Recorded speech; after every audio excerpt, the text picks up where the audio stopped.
We might have heard of the famous missionary called Jim Elliot, who went to Ecuador many years ago to reach a tribe in the Amazon rainforest and tell them the good news of Jesus. And yet as he went there to reach them, when he met them, he was brutally murdered.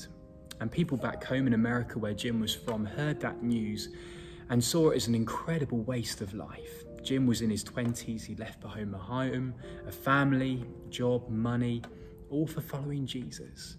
Why would he lose everything for that? Well, you know, Jim, before he died, he wrote down a quote that's very famous. And he said this, he said, "He is no fool who gives what he cannot keep to gain that which he cannot lose." And you know, as we've been going through Philippians so far, Paul has been saying that, hasn't he?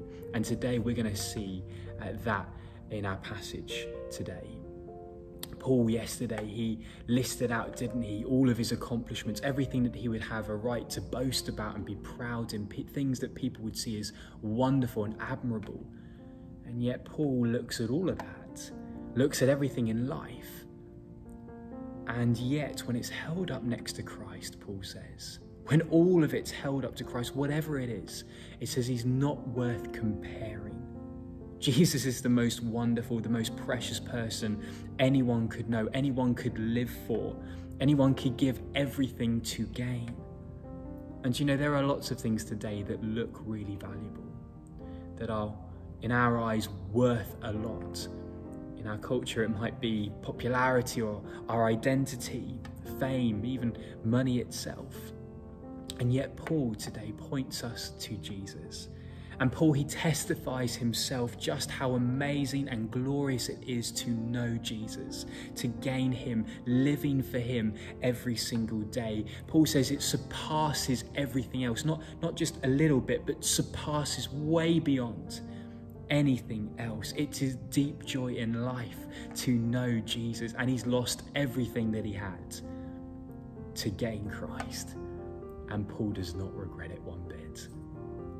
And you know, Paul in our passage today, he points us to two things that highlight just partly why Christ is worth losing everything to gain. Two R's, in fact, righteousness and resurrection.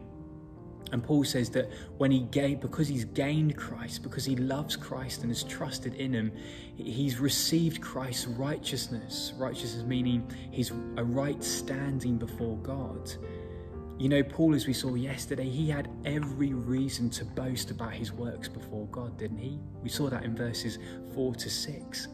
And yet even Paul, who was probably the most religious man you could have met back then, and had every reason to boast about how good he was, realizes that's still not good enough.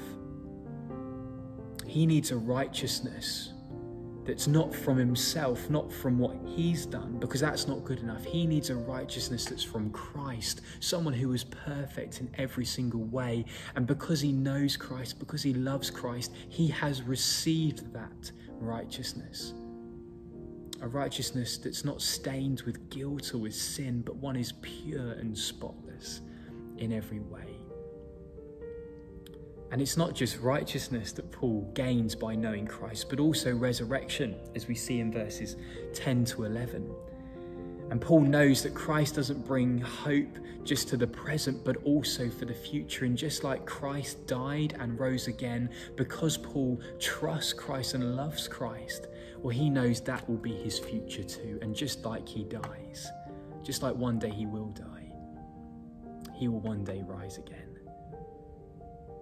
Righteousness and resurrection. And Paul knows that those two things can only be found in knowing Jesus. That's just part of what makes Jesus worth everything to gain.